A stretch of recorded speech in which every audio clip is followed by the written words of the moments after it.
ഒരു രാജ്യം ഒറ്റ തെരഞ്ഞെടുപ്പ് ബില്ലിലെ വോട്ടെടുപ്പിൽ പങ്കെടുക്കാത്ത എംപിമാർക്ക് ബി.ജെ.പി നോട്ടീസ് അയച്ചു. വിപ്പുണ്ടായിട്ടും സഭയിൽ നിന്ന് വിട്ടുനിന്നതിന് കാരണം അറിയിക്കാനും പാർട്ടി ആവശ്യപ്പെട്ടു. പി ബസന്ത് വിവരങ്ങളുമായി ചേരുകയാണ്. ബസന്ത്, ഇന്ന് പ്രധാനപ്പെട്ട വോട്ടെടുപ്പുണ്ട് എന്നതുകൊണ്ട് തന്നെ ബി.ജെ.പി വിപ്പൊക്കെ നൽകിയിരുന്നു. സാധാരണഗതിയിൽ ബി.ജെ.പിക്ക് ഇങ്ങനെ വിപ്പ് ലംഘിക്കുന്ന ഒരു സാഹചര്യം അതിജീവിക്കേണ്ടി വരാറില്ല. എന്തുകൊണ്ടാണത് സംഭവിച്ചത്?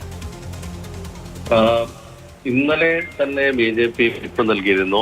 എല്ലാ എംപിമാരും ഇന്ന് സഭയിൽ ഹാജരായിരിക്കണം എന്നാവശ്യപ്പെട്ട്. പക്ഷേ വോട്ടെടുപ്പ് നടന്നപ്പോൾ ഏകദേശം 269 പേർ മാത്രമാണ് ഇന്ന് വോട്ട് ചെയ്തത്. ബി.ജെ.പിക്ക് 293 പേരുടെ പിന്തുണ ഉള്ള ഒരു സഭയിലാണ് ഈ നിർണായക ബില്ലിന് 269 പേരുടെ പിന്തുണ മാത്രം ലഭിച്ചത്. ഇതിനെ തുടർന്ന് നടത്തിയ അന്വേഷണത്തിലാണ് ഏകദേശം 20ഓളം എംപിമാർ വിട്ടുനിന്നു എന്ന് കണ്ടെത്തുകയും ഈ 20 ബി.ജെ.പി എംപിമാർക്ക് പാർട്ടി ഇപ്പോൾ നോട്ടീസ് അയച്ചിരിക്കുകയാണ്.